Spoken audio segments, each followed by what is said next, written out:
Terduga pelaku berinisial RY, dibukalah galeri HP si terduga pelaku. Tampang banyak sekali wajah-wajah perempuan.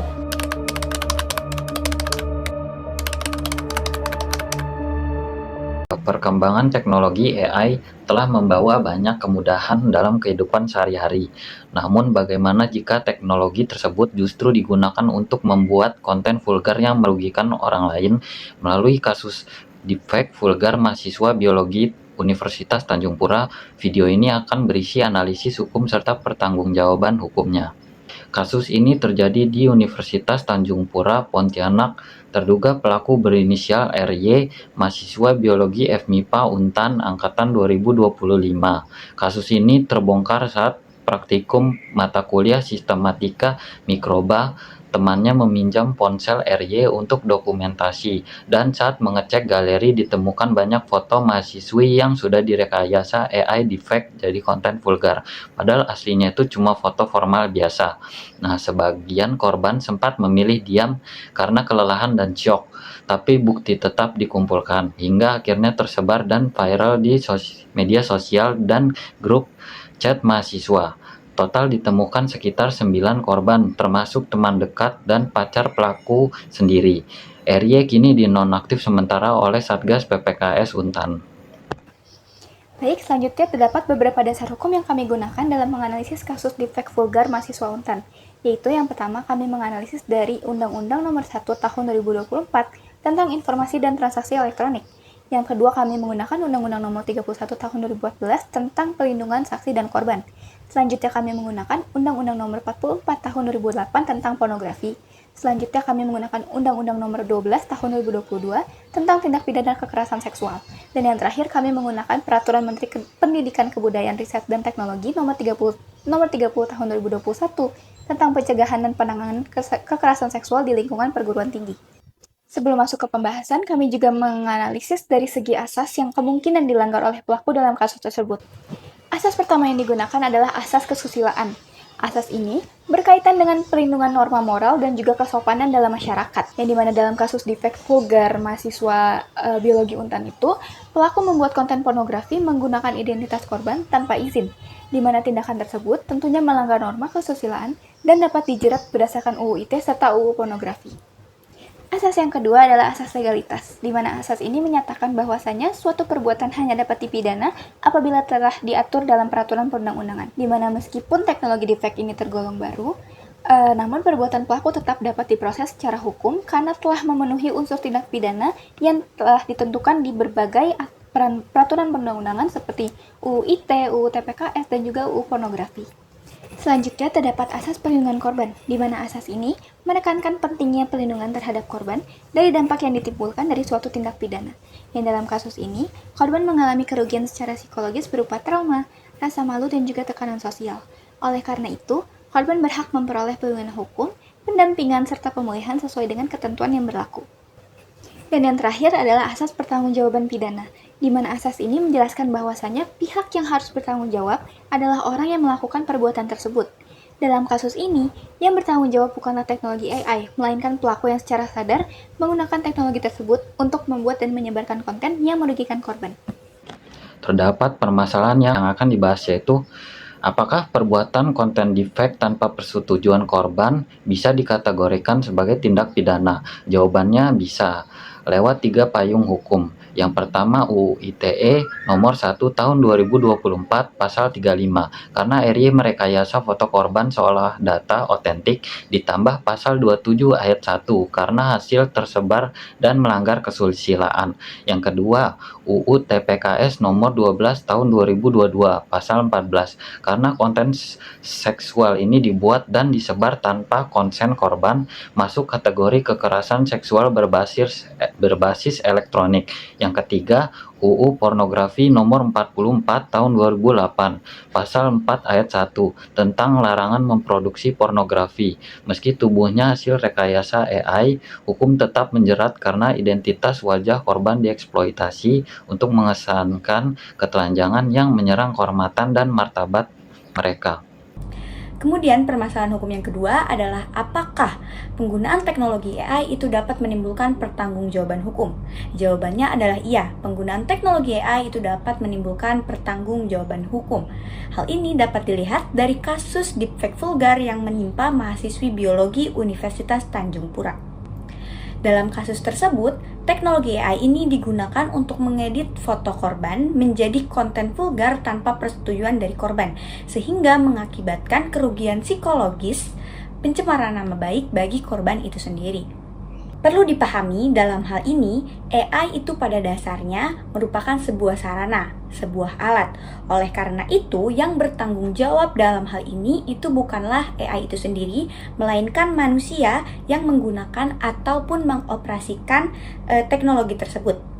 Nah, ketika seseorang itu membuat dan menyebarkan konten yang melanggar hukum, maka orang tersebutlah yang dapat dimintai pertanggungjawaban hukum.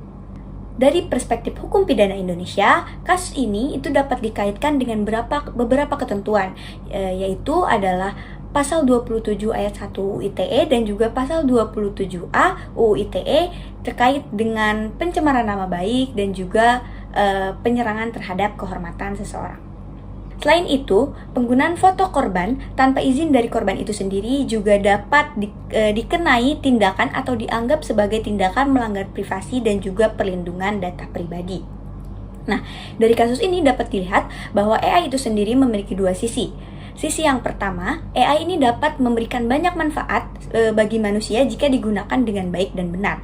Namun di sisi lain, penyalahgunaan AI seperti pembuatan deepfake vulgar yang menimpa mahasiswi biologi Untan ini itu dapat menjadi sarana tindak pidana yang menimbulkan konsekuensi hukum bagi pelakunya. Selanjutnya, kasus ini juga dapat dianalisis menggunakan premis hukum. Ada premis mayor dan juga premis minor, kemudian ada kesimpulan dari kedua premis tersebut. Premis mayornya, setiap orang yang menggunakan teknologi untuk membuat atau menyebarkan konten yang melanggar hukum dan merugikan orang lain itu dapat dimintai pertanggungjawaban hukum. Kemudian premis minornya, yaitu pelaku dalam kasus ini itu menggunakan AI untuk mengedit foto korban menjadi sebuah konten vulgar tanpa izin sehingga melanggar privasi dan juga merugikan hak korban. Nah, jadi dapat disimpulkan bahwa penggunaan AI ini dapat menimbulkan pertanggungjawaban hukum apabila digunakan untuk melakukan perbuatan melawan hukum. Oke, sekarang kita masuk ke bagian yang membahas bagaimana hukum di Indonesia sebenarnya melindungi korban dalam kasus deepfake vulgar yang menimpa 9 mahasiswa di Universitas Tanjung Pura. Yang perlu digarisbawahi, dengan hukum di sini bukan cuma soal menghukum pelaku, ada juga sisi pencegahan dan pemulihan. Karena yang paling penting adalah martabat dan kondisi korban bisa kembali baik. Ada 4 bentuk perlindungan yang relevan dengan kasus ini. Yang pertama ada lewat Undang-Undang TPKS, yaitu di pasal 66 sampai 75. Korban berhak mendapat penanganan, perlindungan, dan pemulihan termasuk konseling psikologis dan pendampingan hukum. Bahkan, pasal 30 tegas melarang aparat menyalahkan korban atau melakukan victim blaming dalam proses hukum. Yang kedua, ada mekanisme penghapusan konten lewat UU ITE yang ada di pasal 26 ayat 3, yaitu memberi korban hak untuk meminta konten yang merugikan dirinya dihapus atau biasa disebut right to be forgotten. Ini penting banget. Mengingat konten deepfake-nya sudah tersebar luas di banyak grup chat mahasiswa.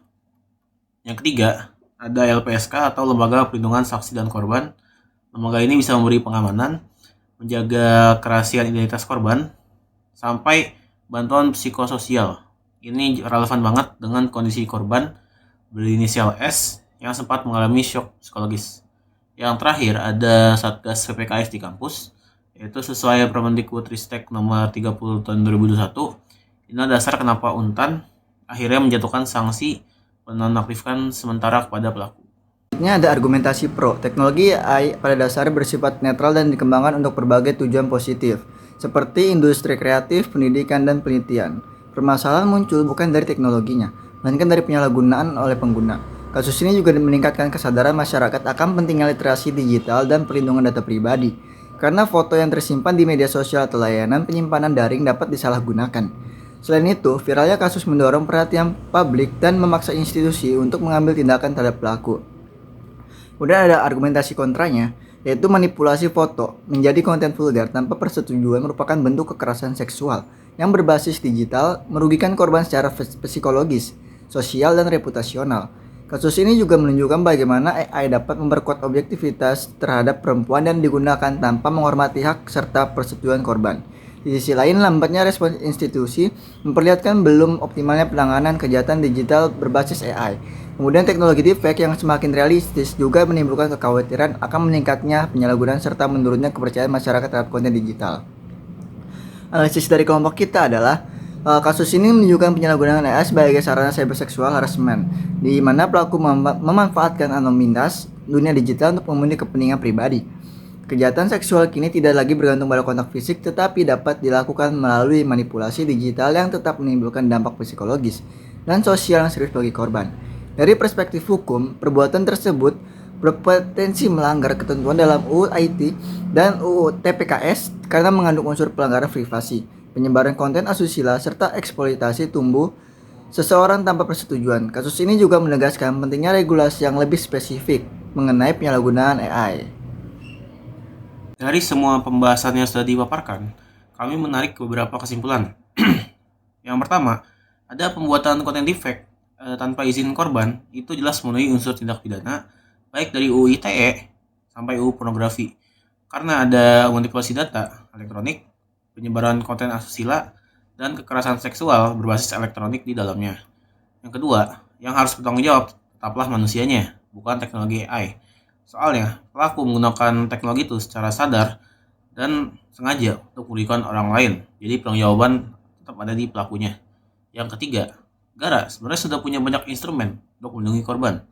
Mulai dari UU TPKS, UU ITE, sampai Satgas PKS di kampus. Hanya saja, penerapannya di lapangan masih perlu diperkuat lagi. Oleh karena itu, kasus ini jadi pengingat kalau perkembangan teknologi AI membawa tantangan hukum baru yang harus diantisipasi serius. Martabat dan privasi korban harus selalu menjadi prioritas dan penyalahgunaan teknologi harus ditindak dengan tegas.